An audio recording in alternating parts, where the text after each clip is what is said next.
প্রশ্নপত্র ফাঁস না হওয়ার অভিযোগ। নমস্কার, আমি বেগুন ভর্তা রং ইজ রাইট চ্যানেল থেকে সরাসরি নিয়ে যাচ্ছি পটল মিত্রর কাছে।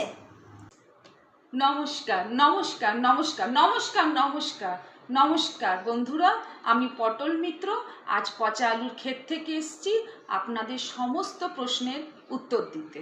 আমরা পটল মিত্রর মুখ থেকে শুনে নেব তিনি কি কি সমস্যার সম্মুখীন হচ্ছেন। আগে টাকার লোভ দেখালে ওরা কুকুরের মতো মেনে নিত, কিন্তু এখন কিছু পাগল সৎ লোকদের জন্য কাজটা মোটেই সহজ হচ্ছে না। তাহলে কি ফাঁকিবাজ বাচ্চাদের ভবিষ্যৎ অন্ধকার পটল মিত্র? একদমই না। সমাজ সেবার কাজে একবার নেমেছি আদা জল খেয়ে, পিছু হব না আমি বিছুটি পাতা সৎ লোকেদের স্বার্থে।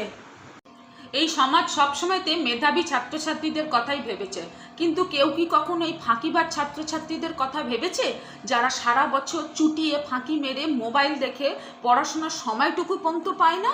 আমি এসছিলাম তাদের জন্য পটল মিত্র, তাদের ভবিষ্যৎ উজ্জ্বল করতে। আমি পটল মিত্র ওদের স্বপ্ন দেখিয়েছিলাম কিভাবে পরীক্ষার প্রশ্নপত্র টুকলি করে ডাক্তার হয়ে মানুষ মারতে হয়। আচ্ছা, তাহলে আপনি এই সমাজ সেবার কাজে কি করে এলেন, একটু আমাদের বলুন। এই স্টোরিটা কিন্তু অনেকটাই ইমোশনাল। যেদিন থেকে আমার স্কুলের শিক্ষক মহাশয় আমাকে পিটিএ স্কুল থেকে বার করে দেয়, সেদিন থেকেই আমি এই উচ্চ বিচারের কাজে যুক্ত হয়ে গেলাম।